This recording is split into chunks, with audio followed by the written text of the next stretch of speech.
Hello friends, நம்ம கார்த்தி ராஜா கதையில் ஜூலை 3 இன்னைக்கான ஒரு ப்ரொமோவை இந்த வீடியோவில் வாங்க பார்க்கலாம். நம்ம ஹீரோயினுக்கு ஹீரோ மேலே அதிகப்படியான காதல் அதிகரிச்சிருச்சு.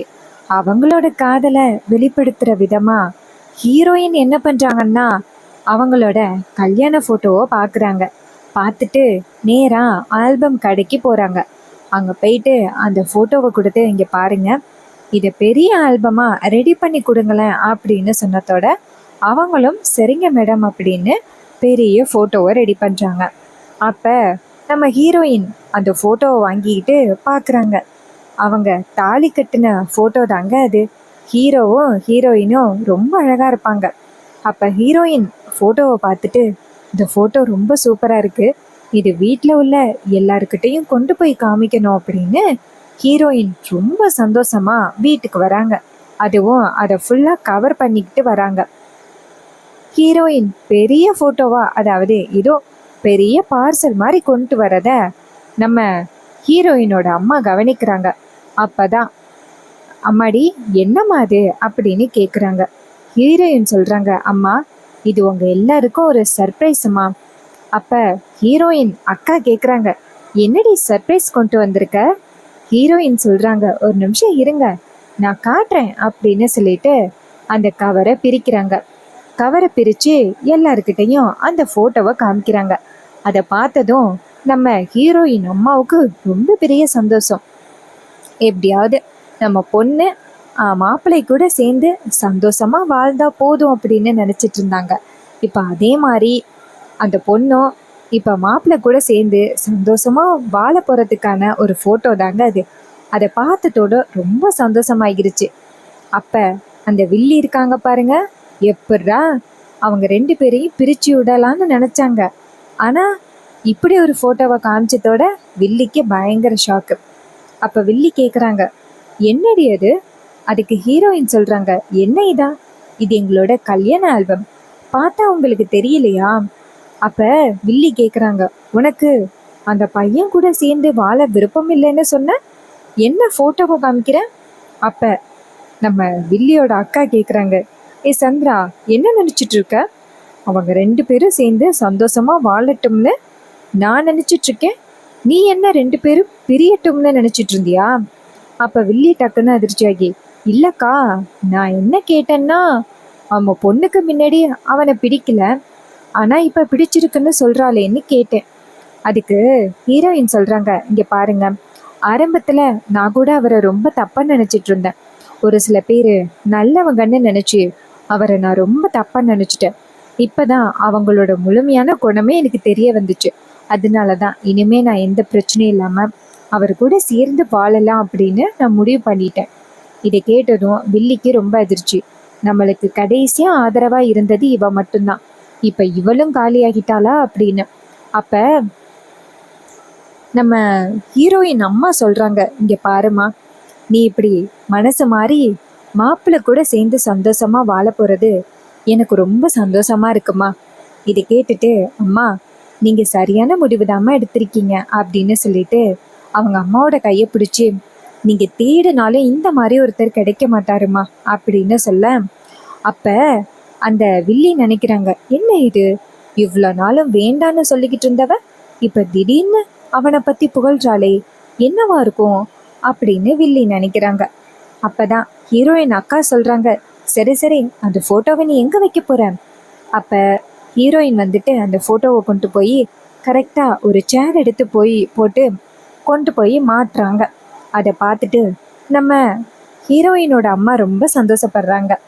அதே நேரம் ராஜராஜா அப்புறம் வந்துட்டு நம்ம ஹீரோவோட சகல எல்லாரும் அந்த இடத்துக்கு வராங்க.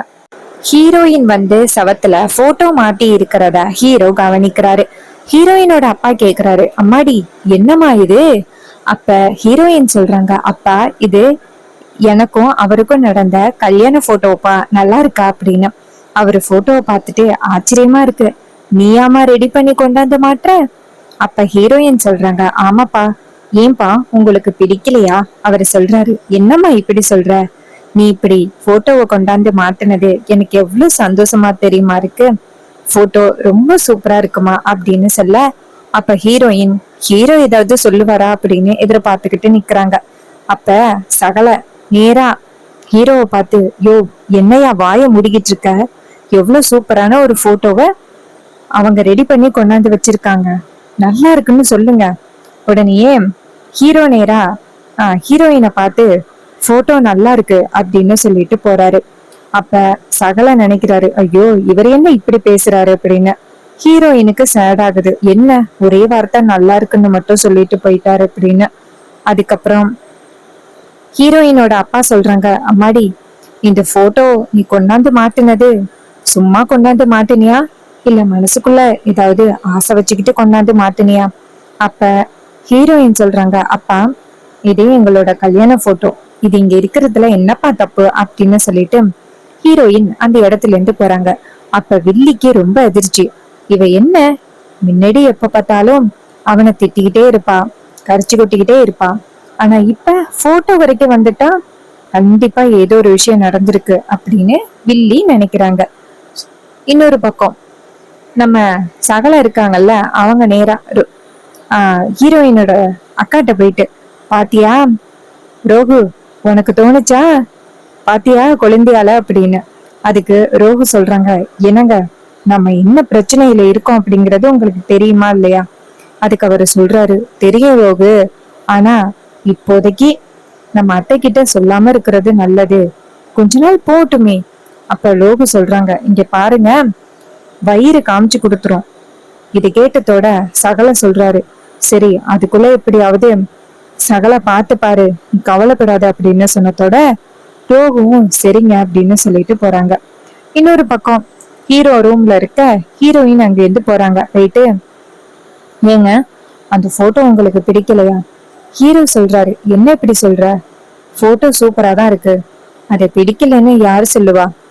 அப்ப ஹீரோயின் சொல்றாங்க, இல்ல போட்டோ நல்லா இருக்கான்னு கேட்டேன், ஒரே வார்த்தை நல்லா இருக்குன்னு சொல்லிட்டு போனீங்களே தவிர்த்து அந்த போட்டோவை ஒழுங்கா பாத்தீங்களான்னு கூட தெரியல. அதுக்கு ஹீரோ சொல்றாரு, இங்க பாரு போட்டோ நல்லாதான் இருக்கு அப்படின்னு சொல்லிட்டு போய் படுத்து தூங்குறாரு. அப்ப ஹீரோயின் நினைக்கிறாங்க, பாவம் அவங்க அம்மா இறந்ததை நினைச்சு இன்னும் கவலைப்பட்டுக்கிட்டு இருக்காரு போல, இவரை எப்படி சமாதானப்படுத்துறது அப்படின்னு நம்ம ஹீரோயின் வந்துட்டு அவங்க அம்மாவை நினைச்சு, அம்மா நான் இப்பதான் இவரை புரிஞ்சுக்கிட்டேன், இவர் கூட சேர்ந்து வாழணும் அப்படின்னு ஆசையா இருக்கு, இவர் மனசுல உள்ள கஷ்டம் எல்லாத்தையுமே போக்கி இவருக்கு எந்த பிரச்சனையும் இல்லாம சந்தோஷமா இருக்க வைக்கணும், அவரோட லட்சியம் குடும்பத்தை ஒண்ணு சேர்க்கணும் அப்படிங்கிறதுதான் அவரோட லட்சியத்தை நான் எப்படியாவது நிறைவேற்றி காமிக்கிறேன் அப்படின்னு நம்ம ஹீரோயினும் மனசுக்குள்ள நினைக்கிறாங்க. இன்னொரு பக்கம் ரோகு இருக்காங்கன்னா எல்லாரும் சேர்ந்து நைட்டு சாப்பிட போறாங்க. எல்லாரும் உட்காந்து சாப்பிட்டுக்கிட்டு இருக்கும் பொழுது டக்குன்னு நம்ம ரோகுக்கு வாமிட் வர ஆரம்பிக்குது. இத பார்த்ததோட அந்த ரோகுவோட அம்மா, என்ன இது இவளுக்கு அடிக்கடி இப்படி வாமிட் வந்துகிட்டே இருக்கு. அப்ப வில்லி சொல்றாங்க, அக்கா இப்படி அடிக்கடி வாந்தி எடுத்துக்கிட்டு இருக்கிறது நல்லது கிடையாது, கொண்டு போய் ஹாஸ்பிட்டல்ல பாக்குறது நல்லதுன்னு நினைக்கிறேன், வாக்கா பேசாப்புல நம்ம கூட்டிட்டு போவோம். அதுக்கு சகல சொல்றாரு, இங்க பாருங்க அதெல்லாம் ஒண்ணு வேணாம், நான் வேணும்னா கூட்டிட்டு போறேன்.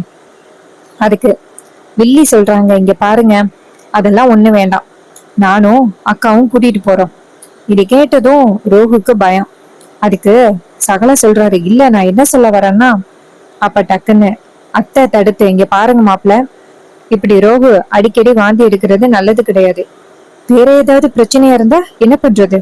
அப்ப வில்லி சொல்றாங்க, ஆமாக்கா எனக்கும் ரோகு வாந்தி எடுக்கிறது கொஞ்சம் சந்தேகமா தான் இருக்கு. இது கேட்டதோட சகல அதிர்ச்சி ஆகுறாரு. அப்ப அந்த ஈஸ்வரி நேரா வில்லிய பார்த்து, இங்க பாரு அமைதியாயிரு, அப்படியெல்லாம் எதுவும் நடக்கிறதுக்கு வாய்ப்பே இல்லை, என் பொண்ணு வந்துட்டு எனக்கு வாக்கு கொடுத்துருக்கா, அவ குழந்தை பெத்துக்க மாட்டேன் அப்படின்னு, அதனால நீ தேவையில்லாத கண்டதையும் பேசாத அப்படின்னு சொல்ல, இதை கேட்டதோட வில்லி சொல்றாங்க, அக்கா எதுக்கும் ரோகுவை கொண்டு போய் செக் பண்றது நல்லது டாக்டர் கிட்ட, நம்ம ஃபேமிலி டாக்டர் உன் ஃப்ரெண்டு கூட இருக்காங்களே அவங்கள்ட்ட கொண்டு போய் காமிப்போம், அவங்க என்ன சொல்றாங்கன்னு பாக்கலாம். இதை கேட்டதோட அந்த அத்தையும் சரி அப்படின்ட்டு, ரோகு இங்க வா அப்படின்னு சொன்னதோட ரோகு வராங்க. சொல்லுங்கம்மா. அப்ப அம்மா சொல்றாங்க, இங்க பாருமா என் ஃப்ரெண்ட் இருக்கால மல்லி, அவகிட்ட போயிட்டு உனக்கு பாத்துட்டு வரலாம் வா அப்படின்னு சொன்னதோட ரோகும் இல்லம்மா அதெல்லாம் வேணாம்மா, நான் நல்லா தான் இருக்கேன், இது ஜஸ்ட் ஃபுட் பாய்சன் தான். அப்ப வில்லி சொல்றாங்க, என்ன ரோகு ஃபுட் பாய்சன்னு சொல்லிட்டு எத்தனை தடவை வாமிட் பண்ணுவ? நீ வாமிட் பண்றத பார்த்தா எங்களுக்கு ரொம்ப பயமா இருக்கு. போய் ஹாஸ்பிட்டல்ல செக் பண்றதுல எந்த வித தப்பும் இல்ல. ஏதோ இருக்குன்னா இருக்குன்னு சொல்ல போறாங்க, இல்லன்னா இல்லன்னு சொல்ல போறாங்க. வா போயிட்டு வருவோம் அப்படின்னு சொன்னதோட நம்ம ஹீரோ இங்கேருந்து வந்து ஃபுட் பாய்சன் தான் ஆகியிருக்கோம் அப்படின்னு அவரும் பேசுறாரு. அப்ப வில்லி சொல்றாங்க, இது பொம்பளைங்க சமாச்சாரம், இதுல நீங்க தலையிடாதீங்க அப்படின்னு. ரோகு நீ வா போகலாம் அப்படின்னு கூட்டிக்கிட்டு அவங்க அக்காவையும் சேர்த்துக்கிட்டு ஹாஸ்பிட்டல் போறாங்க. அப்ப நம்ம ஹீரோவை பார்த்து ஐயோ என்ன இது இப்படி ஆகிருச்சு, அவ்வளவுதான், அம்மாவுக்கு மட்டும் தெரிஞ்சிச்சு பெரிய பிரச்சனை ஆகிரும். அதுக்கு ஹீரோ சொல்றாரு, சரி நான் ஹாஸ்பிட்டல் போறேன், நீங்க எங்கே இருங்க அப்படின்னு சொல்லிட்டு ஹீரோ ஹாஸ்பிட்டல் கிளம்புறாரு. ரோகுவை வந்து கூட்டிக்கிட்டு வில்லியோட அக்காவும் ஹாஸ்பிட்டலுக்கு போறாங்க. அங்க வந்துட்டு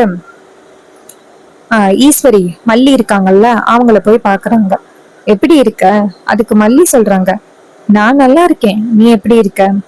அதுக்கு ஈஸ்வரி சொல்றாங்க, நான் நல்லா இருக்கேன், கோயில் திருவிழா அப்படி இப்படின்னு இந்த வாட்டி அலைச்சல் கடுமையாகிட்டு, அதனாலதான் உன்னை பார்க்க முடியாம ஆகிருச்சு. அதுக்கு மல்லி கேக்குறாங்க, சரி அந்த மகேஷோட விஷயம் என்ன ஆயிருச்சு, ரேவதி கிட்ட சொல்லிட்டியா? அதுக்கு ஈஸ்வரி சொல்றாங்க, அதுக்கு அவசியம் இல்லை டாக்டர், அதெல்லாம் என் பொண்ணு இப்ப மாப்பிள்ளை கூட சேர்ந்து சந்தோஷமா வாழ ஆரம்பிச்சுட்டா. சோ இதுக்கப்புறம் சொல்லி நான் என்ன பண்ண போறேன், அவங்க 2 பேரும் தான் சந்தோஷமா இருக்காங்களே. இது கேட்டதோட மல்லி சொல்றாங்க, நல்ல வேலை அவரை பத்தி புரிஞ்சுக்கிட்டால அதுவே போதும், அவரு ரொம்ப நல்லவரு, அவரு கண்டிப்பா நல்லபடியா பாத்துப்பாரு அப்படின்னு சொல்லி பேசுறாங்க. அப்புறம் மல்லி கேக்குறாங்க, என்ன ஹாஸ்பிட்டல் வந்திருக்க? அதுக்கு ஈஸ்வரி சொல்றாங்க, என் பொண்ணு ரோகு இருக்கால அவளுக்கு பாக்குறதுக்காக தான் வந்தேன் அப்படின்னு சொல்லிட்டு கூப்பிடுறாங்க, இங்க வா ரோகு அப்படின்னு. அப்ப ஈஸ்வரிக்கு முக்கியமான கால் வந்துருது. உடனே ஈஸ்வரி மல்லி கிட்ட, மல்லி நீ பாத்துக்கிட்டே இரு, எனக்கு ரொம்ப முக்கியமான போன் வருது, நான் வெளியில போயிட்டு வரேன் அப்படின்னு சொல்லிட்டு போறாங்க. அவங்க போனதோட நம்ம ரோகுக்கு கை கால்லாம் நடுங்குது. அப்ப டாக்டர் மல்லி இருக்காங்கல்ல, அவங்க ரோகுவை பார்த்து, என்ன ரோகு வாமிட் அடிக்கடி இருக்காம்ல, முன்னாடியே வந்து செக் பண்ணலாம்ல? ரோகு சொல்றாங்க, இல்ல டாக்டர் அது வந்து அப்படின்னு. அப்ப மல்லி செக் பண்ணிட்டதோட ரோகு சொல்றாங்க, டாக்டர் என்னாச்சு? அதுக்கு மல்லி சொல்றாங்க, எல்லாம் சந்தோஷமான விஷயம்தான். அதுக்கு ரோகு சொல்றாங்க, டாக்டர் தெரியும் டாக்டர் அப்படின்னு. அதே நேரம் ஈஸ்வரி அந்த இடத்துக்கு வராங்க. ஈஸ்வரி வந்ததோட ரோகுக்கு பயம் தாங்க முடியல. ஐயோ அம்மா கிட்ட சொல்ல போறாங்களே, என்ன ஆக போகுதோ அப்படின்னு பயத்துல நிக்கிறாங்க. அப்பதான் அந்த இடத்துக்கு நம்ம ஹீரோ வராரு. ஹீரோ வந்துட்டு நேரா மல்லி கிட்ட, டாக்டர் ஒரு நிமிஷம் உங்ககிட்ட பேசணும் வாங்கல அப்படின்னு சொன்னதோட மல்லியும் சரி அப்படின்னு சொல்லிட்டு போறாங்க. அங்க போனதும் மல்லி கேக்குறாங்க, என்னப்பா ஏதோ என்கிட்ட தனியா பேசணும் அப்படின்னு சொல்லிட்டு வந்த? அதுக்கு ஹீரோ சொல்றாரு, இங்க பாருங்க உங்ககிட்ட ரொம்ப முக்கியமான ஒரு விஷயம் சொல்லணும். இது மாதிரி ரோகு பிரெக்னண்டா இருக்காங்க அப்படின்னு. அதுக்கு டாக்டர் சொல்றாங்க, ஆமாப்பா 3 வருஷம் கழிச்சு இப்பதான் ரோகு பிரெக்னண்டா இருக்கா. இந்த சந்தோஷமான விஷயத்த ஈஸ்வரி கிட்ட சொல்லணும், ஏன் சொல்ல விடாம கூட்டிட்டு வந்த? அதுக்கு ஹீரோ சொல்றாரு, இங்க பாருங்க இப்போதைக்கு சொல்ல வேண்டாம் அப்படின்னு. இது கேட்டதோட டாக்டர் கேக்குறாங்க, என்னப்பா சொல்ல வேண்டாம்னு சொல்ற, ஏன்பா அப்படின்னு கேக்குறாங்க. அவ 3 இயர்ஸ் கழிச்சு இப்பதான் உண்டாயிருக்கா, அத போய் சொல்லாம இருக்க முடியுமா? கண்டிப்பா ஈஸ்வரி சந்தோஷப்படுவா. அப்ப ஹீரோ சொல்றாரு, இல்லங்க வீட்டுல நடக்கிற பிரச்சனையே வேற அப்படின்னு சொல்லிட்டு நம்ம ஹீரோ வந்துட்டு நேரா மல்லி கிட்ட விவரத்தை சொல்றாங்க. ஜாதகத்துல ரோகுக்கு பிள்ளை பிறந்தா அந்த பரமேஸ்வரியோட குடும்பம் ஒண்ணு சேர்ந்துரும் அப்படின்னு சொன்னாங்க. அதனால என்னைக்குமே இந்த குடும்பம் ஒண்ணு சேரக்கூடாது, ரோகுக்கு குழந்தையே பிறக்க கூடாது அப்படிங்கிறதுதான் ஈஸ்வரியோட எண்ணமே அப்படின்னு நம்ம ஹீரோ மல்லி டாக்டர் கிட்ட சொல்றாங்க. இது கேட்டதோட டாக்டருக்கு பேரதிர்ச்சி. இப்படியெல்லாம் அவ யோசிக்க மாட்டாளே, என்ன இது குழந்தை விஷயத்துல ஈஸ்வரி இப்படி யோசிக்கிறா, இந்த அளவுக்கா அவ கோபத்துல இருக்கா? அப்ப ஹீரோ சொல்றாரு, ஆமா டாக்டர், இந்த அளவுக்கு அந்த குடும்பத்து மேல கோவமா இருக்காங்க. அந்த கோவம் தான் அவங்கள அப்படி யோசிக்க வைக்குது. இப்போதைக்கு நீங்க சொல்லாம இருங்க, அதுக்கப்புறம் நாங்க எப்படியாவது சொல்லிடுறோம். அப்ப டாக்டர் சொல்றாங்க, இங்க பாருங்க தம்பி, இன்னைக்கு இல்லைனாலும் இன்னைக்காவது ஒரு நாள் ஈஸ்வரிக்கு உண்மை தெரிய வந்துரும். அப்ப நீங்க என்ன பண்ணுவீங்க? அதுக்கு ஹீரோ சொல்றாரு, மேடம், அதுக்குள்ள எப்படியாவது அத்தைய நான் சமாளிச்சு அவங்க கிட்ட உண்மையை சொல்லிடுவேன். அவங்களோட கோபத்தையும் தணிச்சிருவேன். இதை கேட்டதோட மல்லியும், சரி, உனக்காக நான் பொய் சொல்றேன் அப்படின்னு சொல்றாங்க. இது எல்லாத்தையுமே அந்த வில்லி காதுல வாங்கிடுறாங்க. அட பாவியலா, எல்லாரும் சேர்ந்து இவ்வளவு பெரிய பிளானா பண்ணிருக்கீங்க, இது நமக்கு தெரியாம போச்சே அப்படின்னு அந்த அந்த வில்லி நினைக்கிறாங்க. அப்ப வில்லி என்ன நினைக்கிறாங்கன்னா, இது நம்ம உடனேயே அக்கா கிட்ட சொல்லணும் அப்படின்னு நினைக்கிறாங்க. அப்ப வில்லி நேரா போய் ஈஸ்வரிய பாக்குறாங்க. அக்கா, நமக்கு தெரியாத ஒரு விஷயம் நடக்குதுக்கா. அப்ப ஈஸ்வரி கேக்குறாங்க, என்னடி சொல்ற? அதுக்கு வில்லி சொல்றாங்க, அக்கா, அந்த ரோஹ் இருக்கால, அவ பிரெக்னண்டா இருக்கா. நம்ம எல்லாரையுமே நல்லா ஏமாத்திட்டாக்கா. இப்ப மல்லி டாக்டர் வந்துட்டு உண்மையை சொல்லுவாங்க பாரு அப்படின்னு சொன்னதோட உடனே ஈஸ்வரியும், சரி இரு, என் பொண்ணு கண்டிப்பா என்னை ஏமாத்துறவ கிடையாது, மல்லி டாக்டர் என்ன சொல்றாங்கன்னு பாக்கலாம் அப்படின்னு காத்துக்கிட்டு இருக்காங்க. அப்ப நம்ம ஹீரோ மல்லி கிட்ட சொல்றாங்க, இப்போதைக்கு உண்மையை சொல்லாதீங்க அப்படின்னு. இது கேட்டதோட டாக்டரும், ஈஸ்வரி இப்படி பண்ணுவா அப்படின்னு நான் எதிர்பார்க்கல, சரி உங்களுக்காகவும் ரோகுக்காகவும் நான் இப்போதைக்கு உண்மையை சொல்லல அப்படின்னு சொல்றாங்க. இது கேட்டதோட நம்ம ஹீரோவும் சரி அப்படின்னு சொல்லிடுறாங்க. அதுக்கப்புறமா, சரி வாங்க நீங்க போங்க டாக்டர், நான் அப்புறம் வரேன் அப்படின்னு சொன்னதோட மல்லியும் இங்க இருந்து வராங்க. வந்து ஈஸ்வரிய பாக்குறாங்க, ஈஸ்வரி அப்படின்னு. அப்ப அந்த வில்லி சொல்றாங்க, டாக்டர், எந்த உண்மையை சொல்லணுமோ அதை சொல்லுங்க. அப்ப மல்லி கேக்குறாங்க, என்ன உண்மையை சொல்ற? வில்லி சொல்றாங்க, என்ன டாக்டர், ரோகு பிரெக்னெண்டா இருக்கா அப்படின்னு சொல்லுங்க. அப்ப மல்லி சொல்றாங்க, பிரெக்னெண்டா இருக்காளா? பிரெக்னெண்டா இல்லாத பொண்ணு எப்படி இருக்கான்னு சொல்ல முடியும்? என்ன, ஏதாவது கனவு கன்றியா? இது கேட்டதோட வில்லி சொல்றாங்க, இங்க பாருங்க, ஏதோ நீங்க பிளான் பண்றீங்க, உண்மையை சொல்லுங்க. அக்கா, உன் ஃப்ரெண்டு உண்மையை மறைக்கிறாங்க. இது கேட்டதோட மல்லி நேரா ஈஸ்வரிய பார்த்து, என்ன ஈஸ்வரி, உன் பொண்ணுக்கு ஏதோ ஃபுட் பாய்சன் ஆயிருக்கு, அதனால வாமிட் பண்ணிருக்கா, அதை போயிட்டு பிரெக்னன்ட்னு நான் எப்படி போய் சொல்ல முடியும்? எங்க வந்து என்ன கேக்குறாங்க? உன் தங்கச்சிக்கு என்ன ஆச்சு? அப்ப ஈஸ்வரி சொல்றாங்க, அக்கா, ரொம்ப நாளா இங்க பாரு மல்லி, ரொம்ப நாளா என் தங்கச்சி இப்படிதான் வளரிக்கிட்டு இருக்கா.